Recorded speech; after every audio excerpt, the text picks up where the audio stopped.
একটি জরুরি বিজ্ঞপ্তি একটি জরুরি বিজ্ঞপ্তি এত দ্বারা সর্বসাধারণের অবগতির জন্য জানানো যাচ্ছে যে আগামী 9 জুন 2024 তারিখ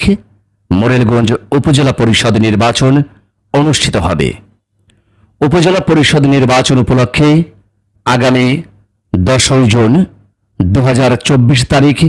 মধ্যরাত 12 ঘটিকা পর্যন্ত নির্বাচনে দায়িত্বে নিয়োজিত আইন শৃঙ্খলা বাহিনীর সদস্য, নির্বাচন সংশ্লিষ্ট সরকারি কর্মকর্তা ও অনুমোদিত জরুরি পরিষেবা ব্যতীত সকল ধরনের মোটর সাইকেল চলাচলের উপর নিষেধাজ্ঞা জারি করা হলো। এই নিষেধাজ্ঞা